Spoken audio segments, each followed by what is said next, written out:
गोजरा से असरार हुसैन शाह की रिपोर्ट के मुताबिक गोजरा नवाही चक 355 जीम बे रोजाराम में कायद आजम की यौम वलादत पर फुटबॉल प्रीमियर लीग का इनेकाद किया गया। टूर्नामेंट में 6 टीमों ने हिस्सा लिया। रोजाराम फुटबॉल लीग के मेहमान खुसूसी ठेकेदार अब्दुल हक जट थे। फुटबॉल लीग का आगाज तिलावत कुरान पाक से किया गया। फाइनल मैच में फर्स्ट और सेकंड आने वाली टीमों में इनामात तकसीम किए गए।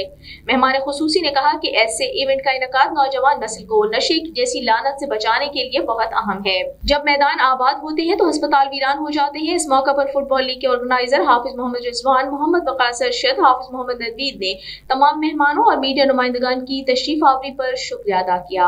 ये साडा 355 रोचा राम है जी। ये सन 71 तो लग के हुण तक फुटबॉल की टीम अच्छी रही है जी। बड़े बड़े पुराने प्लेयर से समझ गए। हुण साडे बच्चे जिहड़े आ भी माशाअल्लाह जवान ने, सोहणे ने, ते असीं अल्लाह ताला माफ़ी देवे। कोई मनशिया नहीं इत्थे पिंड च कोई गल नहीं, कोई बात नहीं।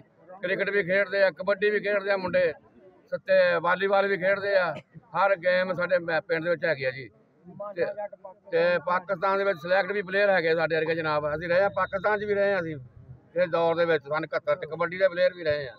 और भाई विकास साहब यानी कि इन्होंने अपनी बहुत सारी काविशों के नाल ना पहले इहदी कामयाब लीग करवाई, एक क्रिकेट की करवाई और इसी तरह वालीबॉल की, इसी तरह क्रिकेट की माशाअल्लाह। साडी कोशिश भी है नैक्सट भी इंशाअल्लाह ना असीं करवाते रवांगे इसी तरह इंशाअल्लाह। ते साडा नौजवान ने साडे पिंड दे बहुत सारे, ते सानू बड़ी खुशी महसूस होंदी है कि सारे लोग ना ग्राउंड दे विच आउंदे ने और नशे तो भी बिल्कुल पाक ने। असीं होर बहुत सारे पिंड देखे ने, ग्राउंड बहुत बड़े बड़े ने लेकिन वीरान ने, ते सानू खुशी होंदी है कि साडा ग्राउंड जिहड़ा आबाद आ।